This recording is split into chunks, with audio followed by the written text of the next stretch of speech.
ప్రభుత్వ ఉద్యోగుల సమస్యలన్నింటినీ సీఎం దృష్టికి తీసుకువెళ్లి పరిష్కరించేందుకు కృషి చేస్తానని రాష్ట్ర రోడ్లు, భవనాలు, సినిమాటోగ్రఫీ శాఖ మంత్రి కోమటిరెడ్డి వెంకటరెడ్డి అన్నారు. హైదరాబాద్లోని మినిస్టర్స్ క్వార్టర్స్లో బుధవారం నల్గొండ జిల్లా టీఎన్జీఓ యూనియన్ 2026 సంవత్సరం నూతన డైరీ క్యాలెండర్ను మంత్రి కోమటిరెడ్డి వెంకటరెడ్డి చేతుల మీదుగా ఆవిష్కరించారు.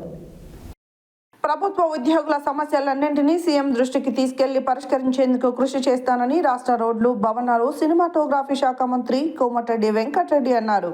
హైదరాబాద్లోని మినిస్టర్స్ క్వార్టర్స్లో బుధవారం నల్గొండ జిల్లా టీఎన్జీఓ యూనియన్ 2026 సంవత్సరం నూతన డైరీ క్యాలెండర్ను మంత్రి కోమటిరెడ్డి వెంకటరెడ్డి చేతుల మీదుగా ఆవిష్కరించారు. ఉద్యోగుల సమస్యలు, ఈఎస్హెచ్ పెండింగ్ బిల్లులు, డిఏ విడుదల పరిష్కారం కొరకు సీఎంతో మాట్లాడి పరిష్కరిస్తానని తెలిపారు. ప్రభుత్వ సంక్షేమ పథకాల అమలులో ఉద్యోగుల పాత్ర ఎంతో కీలకమన్నారు. రాష్ట్రంలో కాంగ్రెస్ ప్రభుత్వం అధికారంలోకి వచ్చిన తర్వాత ప్రభుత్వ ఉద్యోగులకు ప్రతి నెల వేతనాలు చెల్లిస్తున్నామని అన్నారు. ఉద్యోగులు బాధ్యతగా పనిచేసే ప్రభుత్వానికి అండగా ఉండాలని కోరారు.